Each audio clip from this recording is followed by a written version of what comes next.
Beauty. It seems a simple trait to recognize. As humans, it's almost instinctive for us to perceive beauty and acknowledge where it may be absent. Prescribing aesthetic value to other people and objects comes naturally to us, except where it doesn't. We appreciate art in the forms of paintings, drawings, fashion, and even home decor. We ascribe aesthetic value to objects such as sports cars, televisions, and cell phones. We revere functionality and vision in clothing. Yet we seemingly fail to find beauty and aesthetic value where they rest most comfortably: in cleanliness. Whether or not you prefer your house to be as clean as a museum or more lived in is of no consequence. The aesthetic value of cleanliness lies not only in its presence, but in its absence. Just as one can express themselves through the means by which they decorate their home, so too can they express themselves through the frequency and thoroughness with which they clean that home. Thomas Leddy states, "Debates between advocates of neatness and advocates of clutter often take the form of natural versus artificial. The hippies of the 1960s argued that messiness and even dirtiness were more natural than cleanness and neatness. However, advocates of neatness and cleanness may also refer to these qualities as more natural. They might refer to the way cats lick themselves and chimps engage in grooming. It all depends on how one sees nature."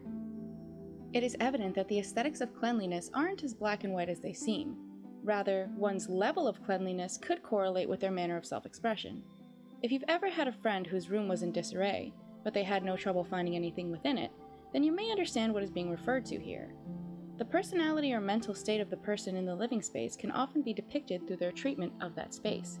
Your friend, who prefers their organized chaos, may have clothing scattered on the floor, as well as a disheveled nightstand, but their space is comfortable for them, and reflects their level of comfort within that space.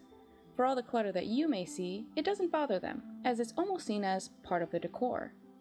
When you think of it this way, cleanliness as a means of self-expression isn't quite so unusual a concept. Cleanliness and its absence are commonly used in popular media to depict a character's mental or emotional state. The downtrodden character is often seen in a filthy room to physically depict their psychological degradation. The triumphant character is often depicted in a tidy room to exhibit the level of control they possess both inwardly and outwardly. In this way, we can see how cleanliness depicts itself as an aesthetic practice. Traditions such as spring cleaning are upheld each year by millions of people, and the act is seen as a practice that holds mental, emotional, and physical significance. One who spring cleans leaves the past year's regrets and dirt behind them to make space for the new memories and clutter that may greet them in the coming year. Spring cleaning also presents itself as an opportunity for self-reflection.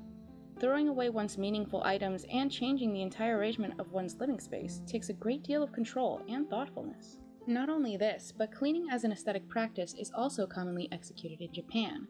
Japanese school children and high schoolers are made responsible for the cleanliness of their schools in place of janitors, and thus treat the location as such when attending. This practice is commonplace in the country. During this aesthetic practice of cleaning, bonds are formed between both students and the location in which they learn. Self-sufficiency and respect are prioritized by way of regarding and maintaining the school's campus. In popular Japanese media and animation, the aesthetic practice of after-school cleaning is used to depict either camaraderie or even deviance between the students involved. The practice holds a deeper significance than mere surface-level cleanliness, and it is portrayed as having such. It is because of our personal connection to cleanliness and the act of cleaning that it can be deemed as an aesthetic practice with aesthetic value. For as much as beauty and its absence can be interpreted, so too can cleanliness.